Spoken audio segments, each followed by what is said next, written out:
प्रणाम उत्तराखंड। मेरा नाम दीपांशु कुंवर है और आप इस वक्त पगडंडी देखना शुरू कर चुके हैं। इस वक्त मैं मौजूद हूँ पर्वतीय उत्थान मंच हीरानगर हल्द्वानी में, जो कि एक प्राचीन जगह है, पर्वतीय समाज की एक मुख्य जगह है। वहाँ पर एक विवाद इन दिनों सुर्खियों पर है। पूरे विवाद पर हम बात करेंगे, क्या कारण है, क्या कारक है, यहाँ के विवाद से जुड़े लोगों से, अधिकारियों से बात करेंगे, संस्थापक जिन्होंने इस जगह को बनाया था उनसे बात करेंगे और जो मौजूदा यहाँ पर लोग हैं उनसे बात करेंगे। उससे पहले मैं आपको विवाद के बारे में बता दूं। ये गोलजू का मंदिर है। गोलजू का मंदिर लगभग 40 से 50 साल पुराना ये मंदिर, जब कहा जाता है कि जब उत्तराखंड इस पर्वतीय संस्थान की स्थापना हुई उसी वक्त के दौरान इस गोलजू मंदिर को भी स्थापित किया गया। गोलजू की क्या मान्यता है हमारे उत्तराखंड में? गोलजू को न्याय का देवता कहा जाता है। एक ऐसे देवता जो न्याय प्रिय देवता हैं, जो पहाड़ के देवता हैं, जो कत्यूरी राजवंश के देवता हैं। कत्यूरी राजवंश की जब शुरुआत हुई तब गोलजू की शुरुआत हुई। गोलजू को लोग पूजने लगे थे, राजा झालुराई के पुत्र, कलिंगा के पुत्र। उसके बाद इनके घोड़ाखाल, चितई, गैराड़, चंपावत, बहुत जगह जो है पर्वतीय समाज इन्हें पूजता है, इनकी प्रार्थना करता है, उपासना करता है। और ये मंदिर बनाने का उद्देश्य ये था, जो पर्वतीय समाज के लोग हल्द्वानी में हैं उनके जो आस्था का केंद्र है ये मंदिर रहा, तो यहाँ आके वो पूजा पाठ कर सकें। और कई शुभ अवसरों पर यहाँ पर जागर भी लगाई जाती है। उसके बाद इस मंदिर की स्थापना की गई यहाँ के संस्थापकों द्वारा, पर्वतीय सांस्कृतिक उत्थान मंच के द्वारा। तत्पश्चात अब ये मामला विवाद में क्यों आया उसके बारे में बताऊंगा। ये धुनी है जहाँ के आसपास जो है जागर लगाई जाती है।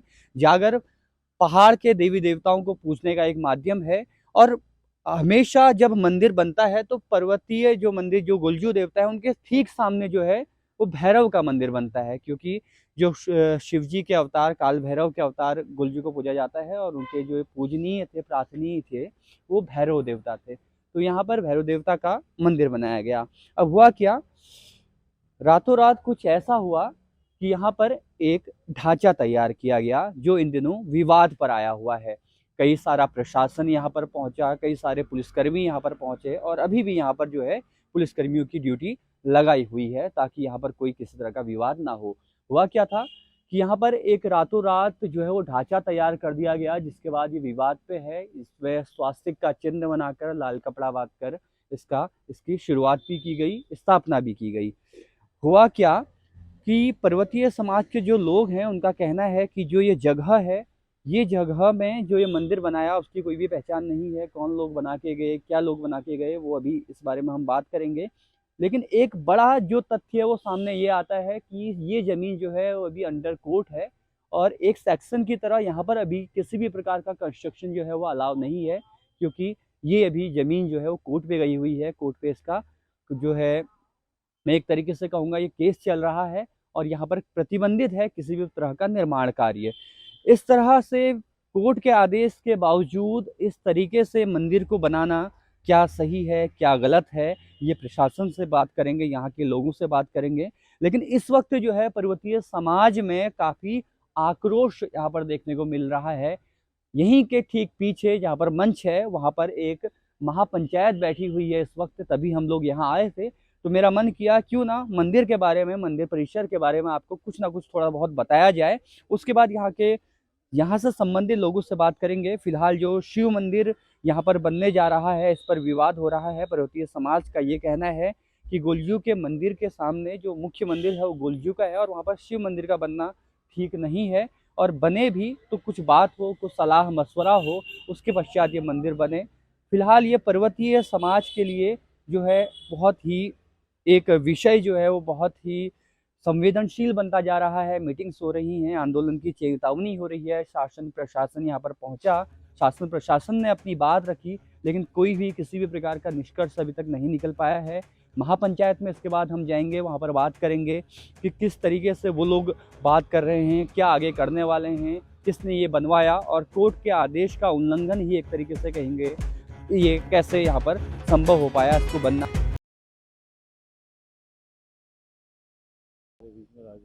मेरे साथ है राज्य आंदोलनकारी कमल जोशी जी। उनसे मैं बात करता हूँ पूरे मामले के बारे में, जो मामला आपने पीछे देखा, तो बताएंगे थोड़ा सा क्या हो रहा है अभी इस वक्त। ये लड़ाई 1980 में लड़ी गई थी। हाँ।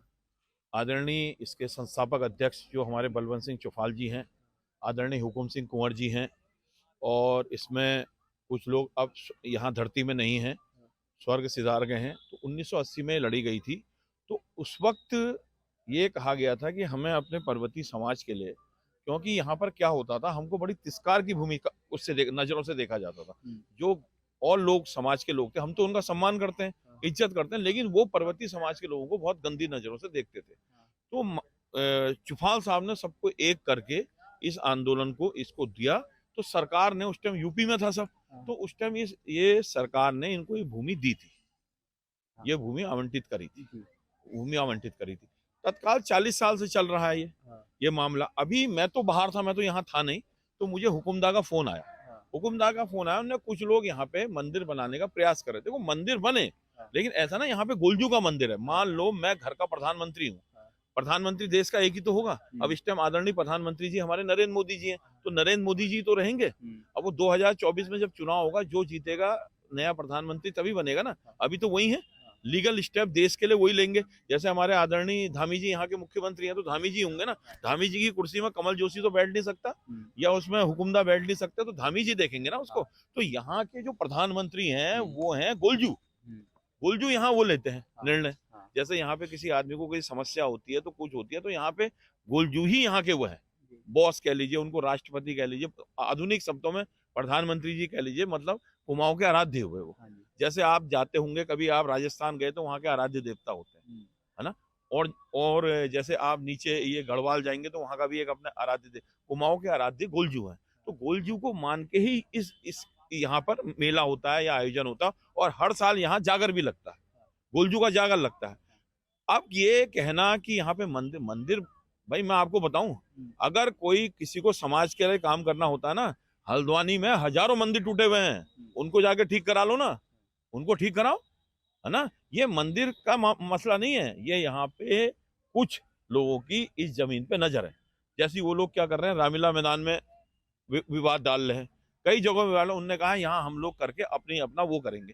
तो ऐसा पर्वतीय समाज नहीं होने देगा, है ना। शासन प्रशासन भी इस चीज को समझेगा, शासन प्रशासन जानता है, ऐसा नहीं, शासन प्रशासन को पता है क्या करना है क्या नहीं करना, हर चीज शासन प्रशासन भी देख रहा है। हम लोग अहिंसात्मक तरीके से, हिंसा बिल्कुल नहीं होगी इस आंदोलन में, अहिंसात्मक तरीके से हम अपने हक की लड़ाई लड़ेंगे। और पर्वतीय समाज इसमें है, पर्वतीय समाज के पास रहेगा, पर्वतीय समाज के पास रहेगा। इसमें इतना बड़े बड़े बलिदान हुए हैं ना, वो अब स्वर्ग में पंडित नारायण दत्त तिवारी जी चले गए हैं। हरीश रावत जी से आप पूछ सकते हैं इसके विषय में, आदरणीय यहाँ बैठे हमारे हेमंत बगड़वाल जी वो बता सकते हैं, शोभा बिष्ट जी बता सकते हैं। शोभा बिष्ट जी के ससुर जी नहीं है, वो बताते ये इसके लिए कितना बड़ा आंदोलन हुआ यहाँ पर। और जो लोग ये समझ रहे हैं कि हम पर्वतीय समाज को बेवकूफ बना के कर लेंगे, उनकी ये बहुत बड़ी गलतफहमी है। वो यहाँ पे इस तरीके से कब्जा नहीं कर पाएंगे गैर उसकी तरीके से। अगर वो ये सोच रहे हैं सत्ता का दुरुपयोग करके हम कुछ कर लेंगे, तो सत्ता आती जाती रहती है। अगला कदम क्या होगा?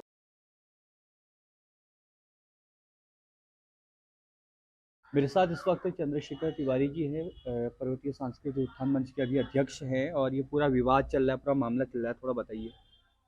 हाँ, क्योंकि हमारा पर्वतीय सांस्कृतिक उत्थान मंच नाम की संस्था सन 1940 से स्थापित हुई थी, और 1942 से इसी स्थान पर जो हमारे पास जमीन है पर्वतीय सांस्कृतिक, इसके लिए संघर्ष चलता रहा। और हमारे तत्कालीन जिलाधिकारी द्वारा हमको ये जमीन अपने कार्यक्रमों को करने के लिए दी गई। तत्पश्चात जमीन को आधिकारिक रूप में लेने के लिए हमने प्रयास किए, और 2006 में उत्तराखंड सरकार में कैबिनेट मीटिंग में और ये पास हुआ कि ये हमारा जितना निर्माण कार्य सब वैध है, और ये मंच की ज़मीन हमको दी जा रही है, लेकिन इसमें कोई नया निर्माण नहीं किया जाएगा, शर्तें लिखी हुई है।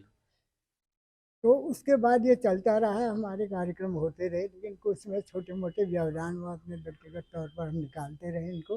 लेकिन इस बार अचानक इन्होंने क्या किया कि कुछ यहाँ के लोग हैं, वो कहते हैं नहीं ये तो ज़मीन हमारी होनी थी, ये थी वो थी, दुनिया भर की बातें।